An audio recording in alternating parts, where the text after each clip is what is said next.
आज का management GNA एक्सेल्स के एमडी और सीईओ रणबीर सिंह सर आपको आपकी स्क्रीन पर नजर आएंगे। Ranbir sir, good afternoon. Lohri की और अदरवाइज भी फेस्टिविटीज के आपको ढेरों बधाइयां सर। रिजल्ट्स आए थे, वन ऑफ द फर्स्ट थे इस रिजल्ट सीजन में जीएनए एक्सेल जिन्होंने अपने तिमाही नतीजे घोषित करे। नतीजे अच्छे हैं या कह लीजिए वो अंग्रेज कहते हैं ना, स्टेडी क्वार्टर था।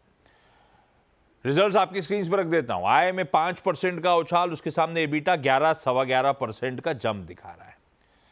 रणबीर सर, पहले तो ये जो Q3 देखूं या फिर इस साल के अब तक के पूरे 9 महीने के जो नतीजे हैं, स्टेबल परफॉर्मेंस है। Q3 में आय 5% बढ़ी, 9 महीने देखूं तो 2.5% के आसपास साल दर साल का जंप है।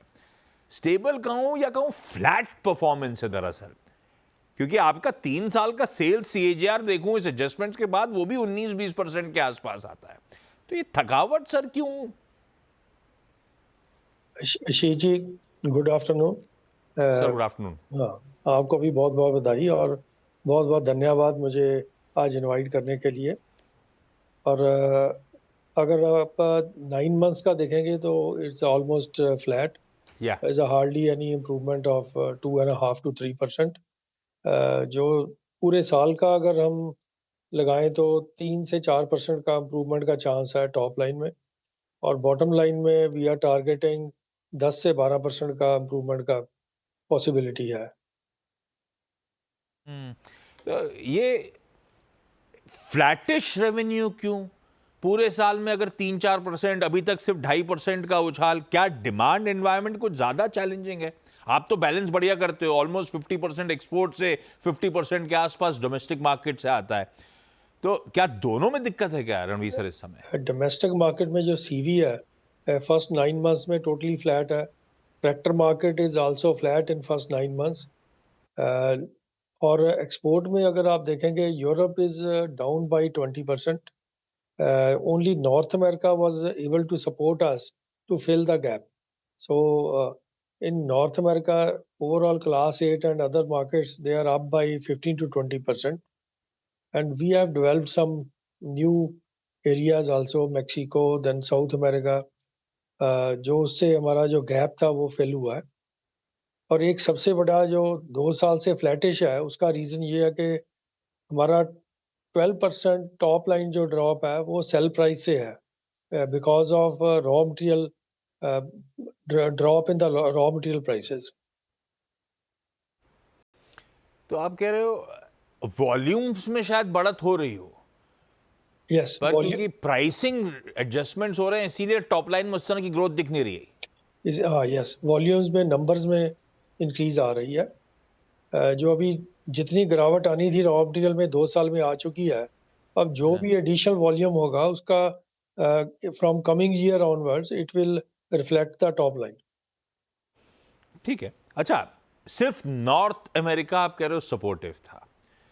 क्लास 8 ट्रक्स का जो बिजनेस है उसमें आपका एक्सपोजर, आपके कुल रेवेन्यूज का क्लास 8 से कितना आता है?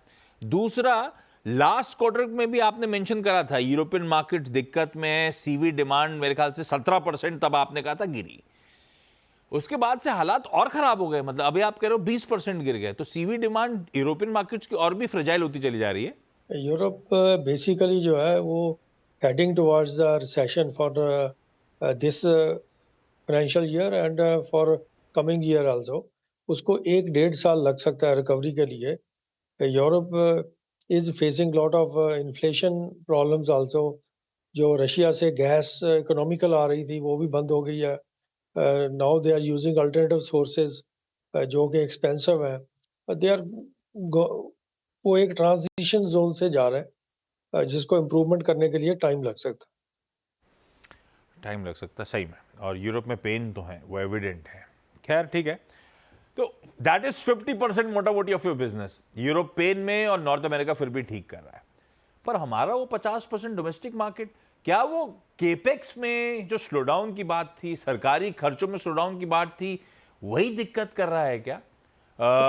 आपके सीवी, आपके ऑफ हाईवे सेगमेंट मेरे ख्याल से सरकारी केपेक्स से बहुत हद तक डिपेंडेंट है। यही रीजन है थकावट का क्या? और कुछ हालात पटरी पे आए क्या खर्चों को लेकर? गवर्नमेंट ने भी अभी रिवाइज किया अपना 6.4% जो ग्रोथ है from 8% they have drop to yes 6.4। Yes तो ये एक इंडिकेशन है कि इसमें जो हमारी इकॉनमी है कुछ ना कुछ स्ट्रेस तो उसमें है। नहीं, स्ट्रेस तो है और ऊपर से खर्चे कम हो रहे हैं। अब इस बजट में देखना होगा केपेक्स का स्पेंड का आंकड़ा कैसा आता है, उस पर बहुत दारोमदार होगा। केपेक्स पे खर्च लगातार करा है, पिछले 5 बजट से बढ़ाते चले गए।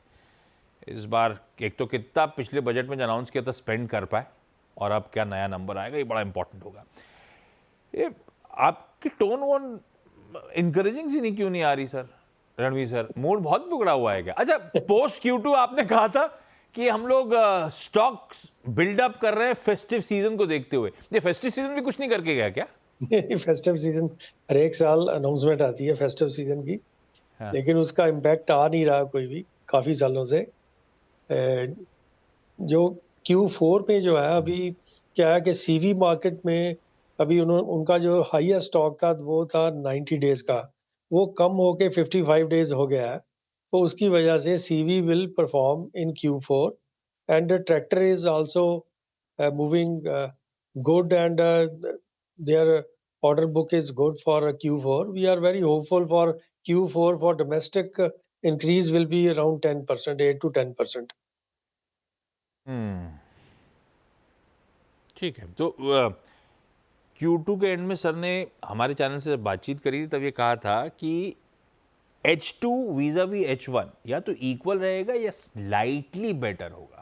अब जब पूरे साल में आप कह रहे हो रेवेन्यू 3 से 4% ही बढ़ने वाले हैं, तो इसका मतलब H2 बस स्लाइटली ही बेटर होगा। बहुत ज्यादा इंकरेजिंग सिग्नल नहीं आ रहे हैं, है ना? इसका इंटरप्रिटेशन तो यही हुआ। यस एग्जैक्टली, बट उसमें यह है कि अगर Q4 बेटर भी होगा क्योंकि टू ऑफसेट 3 क्वार्टर्स टोटल हाँ नंबर्स उसको इम्प्रूवमेंट कम आएगी उसकी। हाँ, नहीं बिल्कुल नहीं। और Q4 बेटर अंडरवे है, Q4 बेटर लग रहा है क्या? तो बेटर लग रहा है। क्यों? क्योंकि केपेक्स बढ़ रहा है क्या? सरकार का खर्च कर रही है सरकार, ऐसा है क्या? नहीं, जो सीवी या फिर वो मार्केट डेप्रिसिएशन सीवी बेनिफिट्स के लिए अब वो बाइंग आनी शुरू हो गई? सर सीवी ने जो है वो 25% टू 30% जो उनके स्टॉक्स थे, जो फिनिश स्टॉक्स थे वो एडजस्ट हो गए, उनके सेल हो गए दिसंबर। So that inventory has come down. Naturally, if they come back to the previous inventory level, तो फिर भी उनकी जो ऑफ टेक है बेटर होगी। अच्छा, बीच में आप लोगों ने कैपेसिटी एक्सपेंडिचर का प्लान सामने रखा था, कैपिटल एक्सपेंडिचर का, केपेक्स पे खर्च का 400 करोड़ रुपए की बात करी गई थी। मेरे ख्याल से वो अगले 3 से 4 सालों के लिए वो मॉडर्नाइजेशन और केपेक्स पे स्पेंड्स थे। इस समय capacity utilization levels Ranveer sir हमारा कहां खड़ा हुआ है? और ये जो 400 करोड़ रुपए हम खर्च करने की बात करें, इसकी फंडिंग ये क्या लार्जली इंटरनल एक्रूवल से होना है? Sir, majority is from internal accrual, and partially it will be through the debt. And out of 400 crore, over 100 crore will be invested on renewable energy for uh, sustainability, basically. The rest will be on modernization and capacity enhancement. Renewable energy पे spend मतलब आप जो power consume करते हो उसके लिए types के लिए करोगे, या फिर इसका मतलब रिन्यूएबल एनर्जी मतलब ईवी के लिए आप लोग चैनलाइज कर रहे हो पैसा? सर, जो हम पावर कंज्यूम कर रहे हैं उसके लिए उसके लिए, क्योंकि यूरोपियन एक्सपोर्ट जो है उसके ऊपर ये डिपेंड करती है। Lot of conditions are there from 2030 onwards for yes, Europe. Okay, तो ये उसके लिए खर्च हो रहा है। अच्छा, उससे तो याद आया, बीच में अपडेट ये भी आया था कि आपका कोई प्लांट था जिसमें रूफटॉप सोलर पावर की कमिश्निंग कर दी थी, छत पे मतलब सोलर पैनल्स लग गए। तो रणवीर सर, आज आपने पतंग कैसे उड़ाई फिर छत पे अगर आपने सोलर पैनल लगा दिए तो? नहीं सर, घर पे नहीं लगाए, फैक्ट्री पे ही लगाए। इस समय ईवी का मिक्स क्या, मतलब कुल रेवेन्यूज में से ईवी कंट्रीब्यूशन कितना आ रहा है? क्योंकि एक स्टेटमेंट आपका था कि FY28 तक हमारे कुल कंपोनेंट्स का 10% ईवी कंपोनेंट्स होंगे। अभी हम कहां खड़े हुए हैं? सर, अभी जो फ्रेश है इसमें 2030 तक वी आर होपफुल 10% और slightly more than 10% revenue will come from EV components, or our existing or new components will be utilized in EV. That will be equivalent to our more than 10% revenue by 2030. जाते जाते एक margin profile, revenues ठंडे थे पर margins expand करें। इस Q3 में 80 basis points margins में इंप्रूवमेंट था, 13.2 वाले बढ़ के 14% पे आए। और जब आप पूरे साल की गाइडेंस दे रहे हो हमको, तो कह रहे हो रेवेन्यू 3-4% बढ़ेंगे लेकिन प्रॉफिट्स 10 से 12% बढ़ेंगे। आई एम अज्यूमिंग वो मार्जिन एक्सपेंशन शायद कंटिन्यू हो। ये जो इस समय मार्जिन एक्सपेंशन आए सर, कैसे आ रहे हैं? बेहतर प्रोडक्ट मिक्स है या बेहतर प्राइसिंग पावर है? Sir both is a better product mix also, और उसमें जो internal cost reduction and other things, those are being implemented. आते एक सवाल, मैं जीने एक्सेल्स को क्लोजली ट्रैक करता था अनाउंसमेंट्स, तो आप लोग पीसमील तरीके से हमेशा कुछ ना कुछ स्टॉक खरीदते ही रहते थे। ये लास्ट क्वार्टर, जब सितंबर क्वार्टर था, एकदम से 35 बेसिस पॉइंट्स प्रमोटर का स्टेक रिड्यूस हुआ। उसके बाद रणवीर सर आपने फिर खरीदारी शुरू करी ओपन मार्केट से। ये चल क्या रहा है? That was a family adjustment, and those were stocks were within the family. नहीं, फैमिली एडजस्टमेंट मतलब कोई प्रमोटर फैमिली में से किसी ने माल छोड़ा? Yes, if you will go to the details, everything is available on the net, on the site. Okay, Yeah. Done.